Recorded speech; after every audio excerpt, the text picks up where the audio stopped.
Everybody, Jake here with TrendSpider to go over the weekend analysis on the broad markets as well as 5 charts going into next week. And you guys will see those 5 charts here in a second as we go over the broad markets. Starting with SPY, we really talked about this volume shelf all week, and this was exactly where supply was drying up and slight demand was coming in. You can see by these wicks here every time it tested this volume shelf. So that is something to keep in mind going into next week, that this was a level that held really nicely. Now on the weekly side of things, we did actually break out of this kind of ascending triangle formation. We did not close above these previous highs here in August. However, it is a strong move up. However, I'm not always a huge fan of these gray hollow candles. That essentially means that we closed above the previous week, but we did not close above where we opened at for the week. So you can see here in October, mid-October, we did have another setup like this, and we did pull back. So that's something to keep in mind going into next week for SPY. Now going on to the Qs, we can see here that we do have a ton of supply to get through from this October high. So if we have this very early stage possible ascending triangle starting to form, we have a ton of volume that the price needs to get through, and that's that's quite a bit of supply to get through. We'll just have to see what happens into next week. But the main level I would be watching, and I am watching on the weekly side of things, is this line of best fit, this dashed black line here. If price finally closes above this, this is where I think buying will really start to take off.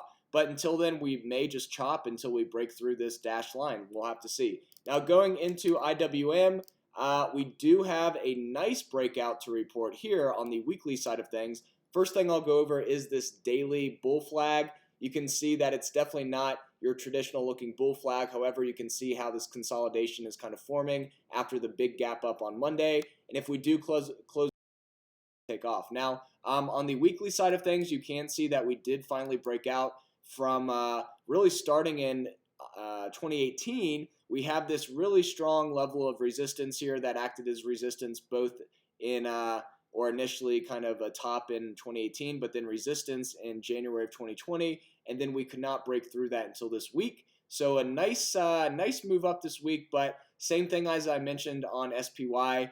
There was definitely a close above last week's high, but we did not close above the open, which is something to consider.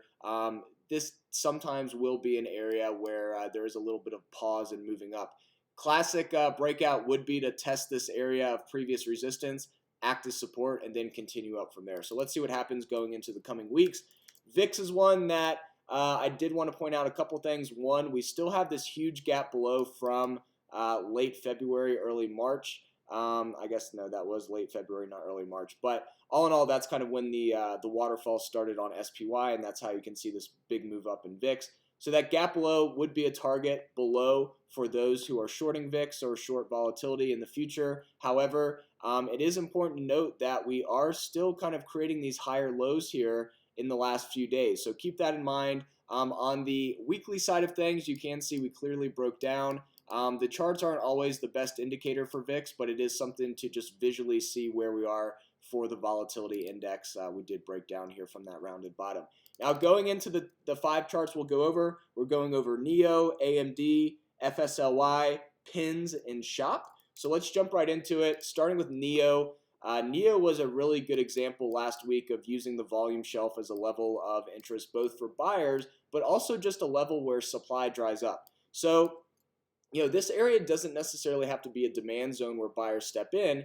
It can simply also just be an area where most people bought at this area in the 40, 41 area. So then when everybody's holding at 53, 52, whatever, what do we hit at? 54 on Friday, once the price starts dropping back down, this area really is just a break-even zone. That's essentially what it is. This tells us that there were a lot of shares that bought here. As the price moves back down, nobody has any more profits to sell, supply dries up, and we get our bounce. So yes, buyers probably stepped in as well, but just remember, just because we bounce off this area doesn't mean it's demand. It can easily just be a shift in the supply curve and supply drying up as well. Now on the weekly side of things, I do want to highlight this for a couple different reasons. So you can see here, one, since since July of 2020, we have really been making very big progress on the price action to the upside. Now, hitting higher highs on price, but hitting lower highs here on the Williams percent range. And the Williams percent range is definitely my go-to for divergence. I use this over the RSI all day. I will use the RSI to kind of look and see what that's showing as well. But for divergence, I generally am looking at the Williams percent range. And the one thing I want to point out here, especially with last week, is we closed up for the week, but the Williams percent range moved down. So that is a discrepancy to keep in mind going into earnings next week. Does it mean that we're going to drop next week? Maybe. At the end of the day, nobody knows what's going to happen. We use these charts to get an idea of what can happen and the levels to watch and the discrepancies that are forming, just like this negative divergence here with the weekly candle versus the Williams percent range. So let's see what happens going into next week. Personally, whenever I see the price closing up for the week, but the Williams percent range moving down, that does kind of put in a short-term high. So let's see if that case study plays out next week, and we'll do an update going into next Friday when we do another video.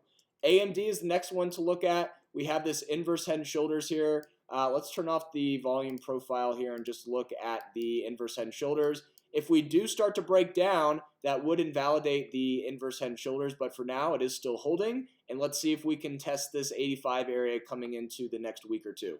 Now on the weekly side of things, I want to show this setup because it's just so similar. You can see here in April, May, we did have this huge area where the price was just kind of trading within this range. We finally broke out.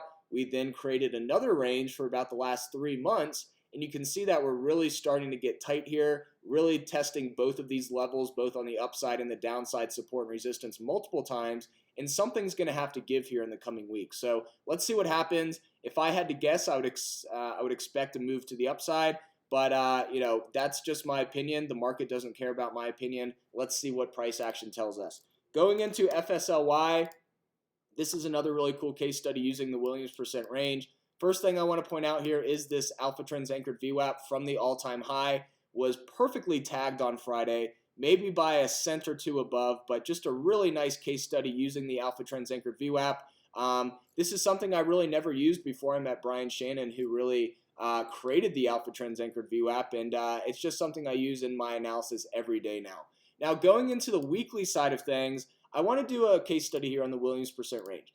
Not the Williams percent range, volume profile. So if we go to the volume profile, anchor it from the high, you'll see this big chunk of volume initially acted as a supply zone multiple times when the price finally started to move up from the low 60s.